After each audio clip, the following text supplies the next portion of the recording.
All right, it's like 3 o'clock in the morning. Let's wake up these kids and just shove them in the truck. They have no idea what's about to happen.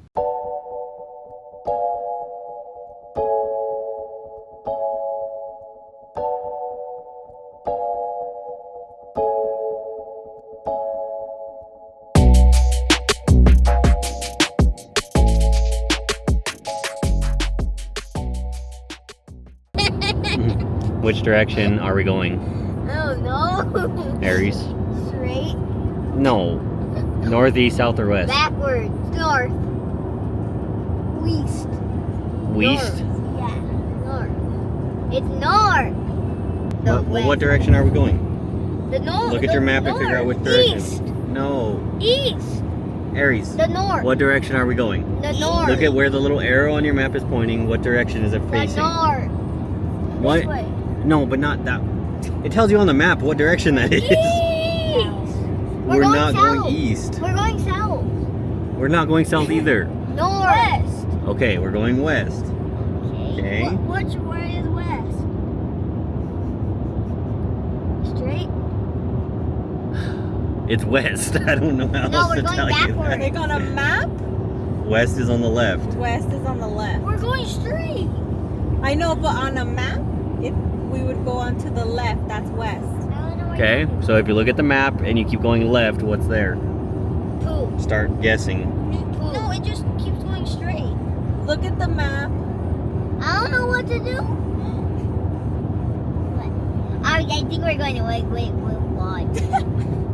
You think we're going to wait for... Okay, so then you guys come together to an agreement on where? Wait, we'll flush. Where or whatever. You have to name the city. Name the city. We're not telling you guys until you name the city. You guys have to come. Los Angeles. Are we gonna go through Flagstaff? Yes, we're gonna keep passing through Flagstaff. Wait, let me see my phone. Josepo City. Josabozo City? Look right here. Right here. Are we gonna go Read through it. Woodlow? What does this say? No. Josepo City. It says Josepo City. San Diego. No. Anaheim. Yes. Oh! Where are we going though? Universal Studios. That's not in Anaheim. That's not in Anaheim. That's in Hollywood. What's in Anaheim? Look at the map. No, look at the map. What's in Anaheim? You start zooming in closer and figure out what's there. I don't see Anaheim. I just guessed. Oh, you just guessed? You'll find Anaheim on the map. We'll find Anaheim on the map. Disney California Adventure Park. And what else? Angel Stadium. No. What's next to the Disney California Adventure I'm Park? joking. Disney Park. Yeah. What's that?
Aries, thoughts?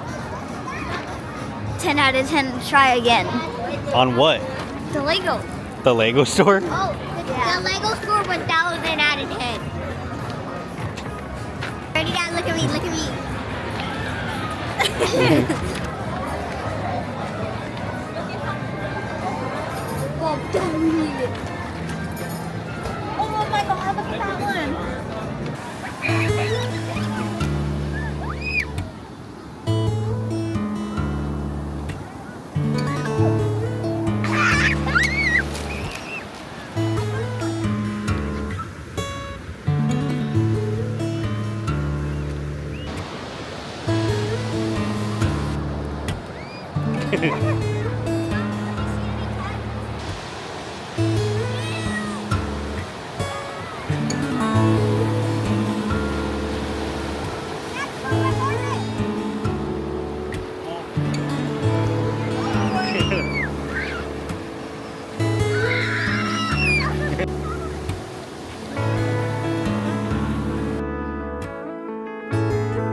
Thoughts? Old. Thoughts? Dots? Thoughts? Dots? Thoughts? Dots, dipping dots. Okay.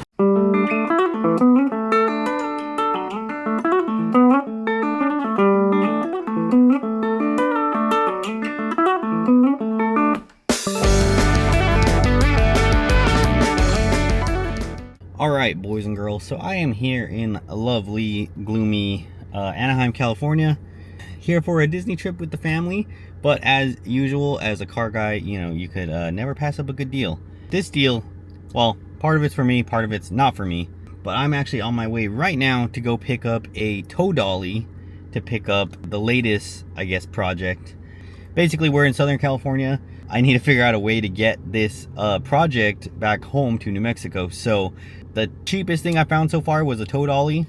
I checked U-Haul. They wanted about $400 some for a tow dolly. So I'm gonna just go ahead and see if I can find one myself. This one I'm gonna go look at is about $650. As long as everything checks out, we'll take it and we'll get this car back home. So first things first, let's get this tow dolly. It's about 40 minutes away, and then we'll go ahead and go get that other project and get it loaded.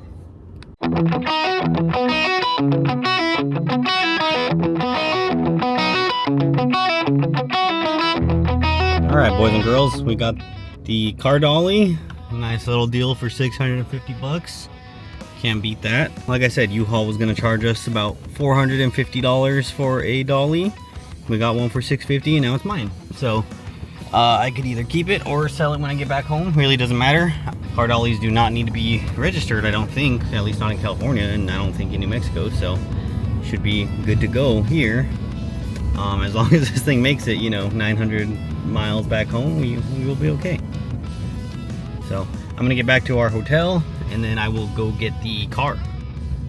All right, boys and girls, so finally made it back to the hotel. I got both of my new purchases here. Like I said, one of them is for me, one of them is not for me, but I'm still picking it up regardless. It's time to unveil kind of what we have going on here.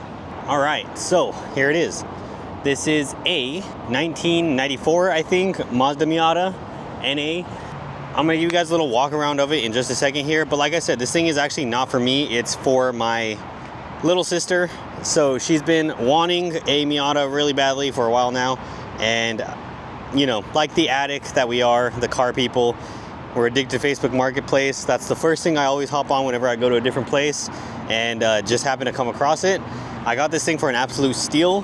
I got it for about $3,200, so that is a pretty good deal. Back in New Mexico, I could not find one for, I don't know, less than 5K. This thing does not currently run. It doesn't sound like it's gonna take too much for us to get it running, but it's kind of a fun little project for her. I think she's gonna dig it.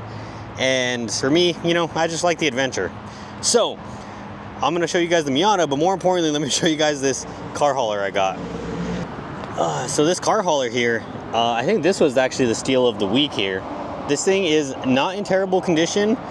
Someone probably repainted it and redid a couple things on it not too long ago, but yeah, it's a solid little piece.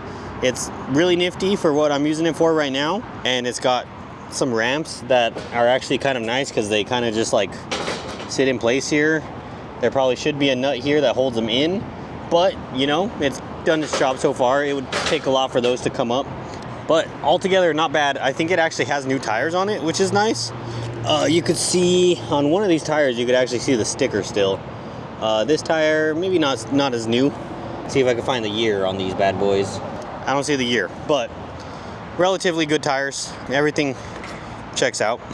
Obviously no lights, but that's fine. Like I said, I think it has a little bit of an older trailer and someone kind of just redid it. We have our Harbor Freight backup lights that came with the trailer, which is kind of nice. And yeah, kind of no frills, just a basic little car hauler here. This fender is kind of tweaked. Yeah, we could fix that if anything. But now let's talk about the Miata. So obviously a little bit damaged here. The guy wrapped it himself. So, you know, there's some spots here where it could use a little bit of work. But overall, I think it's a solid little Miata. I think mostly she was into it for the interior, which is pretty sweet, if I do say so myself. I already lost the key. Okay, and with the magic of editing, we have a key now. Let's go ahead and pop this bad boy open.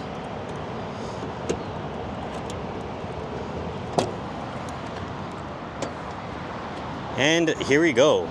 So it's got these cool door panels. Very kawaii, very aesthetic. It's got a nice little Vertex steering wheel. A little loose. And it's a 5-speed, 1.6. Really, nothing special. Just your average NA Miata. Nice little harness bar. Some cool seats. You know, these are probably, I don't know what seats. These might even be, I think these are original Miata seats with some seat covers, possibly. Not sure, but they're not terrible. They're a little bit ripped. She's probably gonna throw in some, you know, racing seats or whatever. But we do have some NRG harnesses. And what kind of release is that? I can't really tell. Oh, also an NRG quick release. So yeah, really a no frills kind of typical 18-year-old kid builds a Miata. Nothing super spectacular, but it's a perfect little builder for her, I think.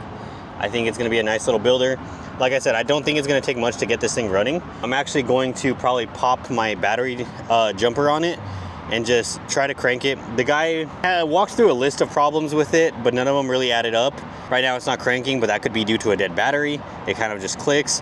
And then when he said when it did crank, it never actually started unless he sprayed fluid in it, but it was getting fuel and not a lot. So obviously when we get back home, we're gonna do our basics, you know, fuel, air, compression, spark. That's what we're gonna start off with. This is an OBD1 vehicle. So these are a little bit harder to diagnose in a sense because you don't have just like codes read out to you.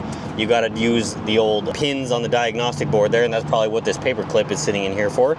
But other than that, nice clean little build. Let's see, what wheels are these? I don't know. These are some kind of reps, I'm assuming, of some sort on some hand-cooked tires. Again, nothing crazy.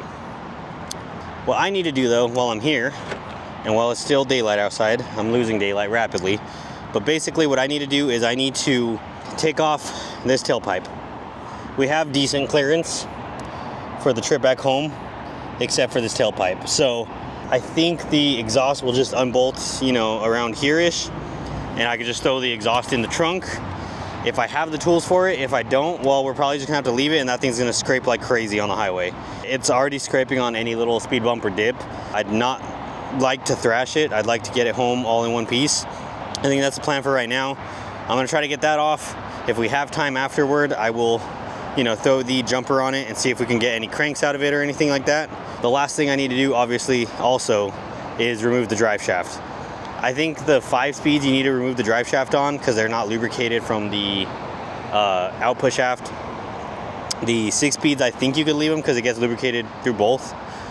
But I'm probably gonna remove the drive shaft just to be safe regardless. So we're gonna just unbolt the drive shaft if I have the tools and just plop it off to the side, zip tie it up under the chassis, and it should be good to go from there. So let's get to it. We don't have a lot of time. Let's just get after it. Okay, so the drive shaft bolts were actually suspiciously easy to take off. I wouldn't even call them finger tight. It was like someone just passed a bolt through and kind of like threaded 3 threads on the nuts.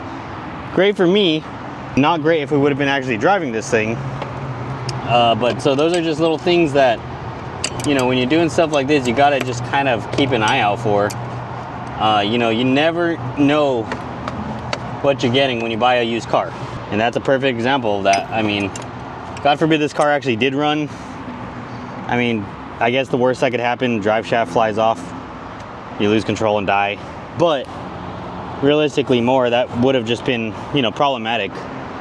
Or those bolts by centrifugal force tighten themselves. You never know. So either way, that part was easy. Drive shaft's now disconnected, and I've zip tied it up into the chassis basically. There's really nowhere for the drive shaft to fall on these. The exhaust runs right underneath it. But what I did is I just kind of strategically placed some zip ties to keep the drive shaft from flopping at all, and then keeping that plate or the mounting surfaces from touching each other, because the input shaft of the drive shaft is going to be spinning. Basically just make sure that they're not going to touch each other. Now I need to go ahead and get that exhaust off. So that's hopefully going to be 2 bolts. It's just really tight quarters. If I had a jack, I could easily jack up the back of this car, but I don't. So we're basically just going to have to kind of reach our hands up there and try to unbolt those bolts, and then hope that we can get it off the hangers. I have a limited amount of tools here. I'm just running off of, you know, your bare bones Harbor Freight kit with basically half the tools missing. So if we can't get the exhaust off, it's not the end of the world, but I would really just like to not scrape my whole way back to New Mexico, especially on I-40 with all that construction in Arizona. Arizona, if you're watching this, you need to learn how to make roads, because every time I've driven through Arizona, I've hit the nastiest potholes I've ever hit in my life. Like, you guys have the meteor craters and stuff. Maybe stop worrying so much about meteor craters and worry about like the craters in your road. But that's enough of my beef with Arizona. All right, I gotta take this exhaust off, and then this thing should be just about ready to roll. Obviously, we're gonna keep the car neutral, so all that should be fine. And then I'm just gonna do kind of a safety check. We're gonna restrap some things as needed. I might throw one more strap on this. So far, it's been holding up pretty well, but it never hurts to be overstrapped and underpaid. So I'm gonna take that exhaust off real quick.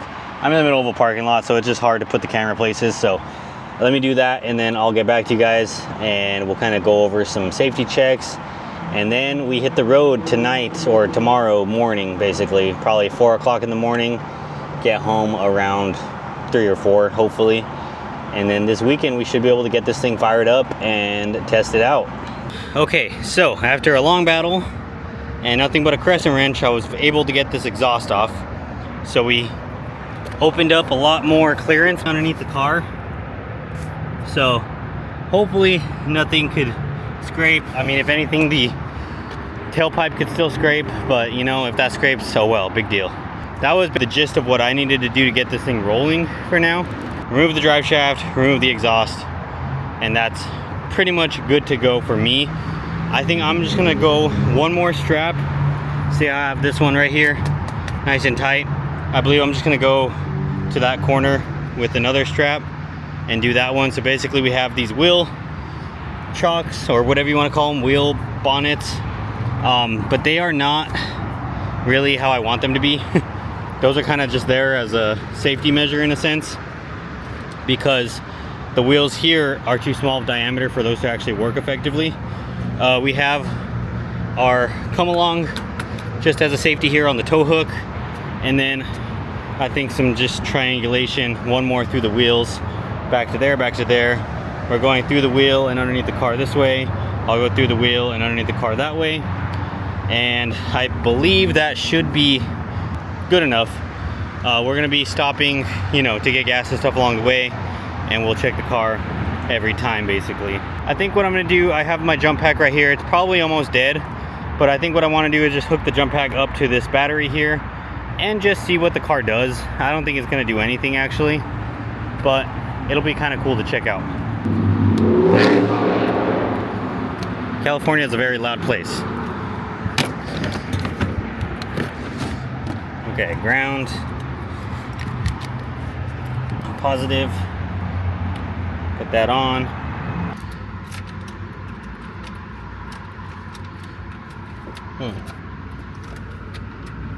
He doesn't feel great.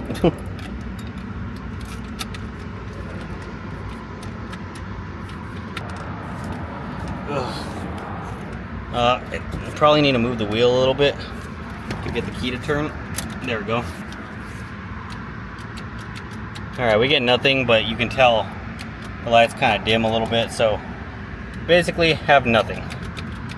So that's cool. Yeah, this is just gonna be one of those things where we gotta diagnose it, figure out what's going on. But not a huge deal. It's already getting dark, so I think I'm going to just get ready, go take a shower, and get ready to wake up at about 3, 4 in the morning and get on the road with this thing. Throw one more strap on there and call it a night. So I will catch you guys tomorrow in the morning as we excursion from Southern California all the way back to New Mexico.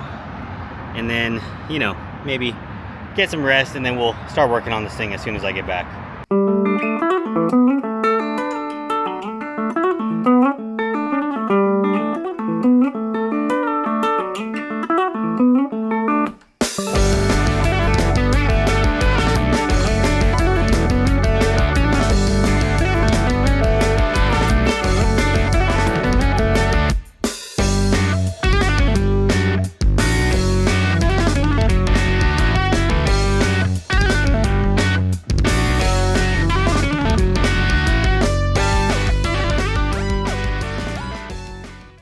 Alright, so the car finally made it back home.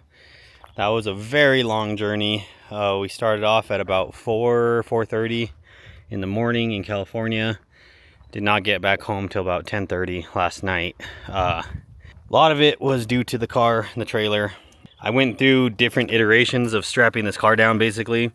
We started off with the over the tire hoops, but these rims are so small, these tires are so small, that the car was just moving around way too much on here for me to be comfortable. So we ended up going with 4 straps, 2 in the front, or 2 in the front, 2 in the back. And that seemed to work. Obviously, we just kept stopping to make sure that it was okay. I did not trust this car for some reason. This car just really did not want to leave California. Gave us nothing but issues. But we made it home, and it's here. So I'm gonna get this thing unloaded, and I think that pretty much wraps up this video. In the next videos, you guys will see us start to work on this thing, start to get it up, and hopefully get this thing running very soon. So as always, I appreciate you guys for watching. If you guys like this video, go ahead and hit that subscribe button and drop me a like. That helps out the channel a ton, and I will see you guys in the next one.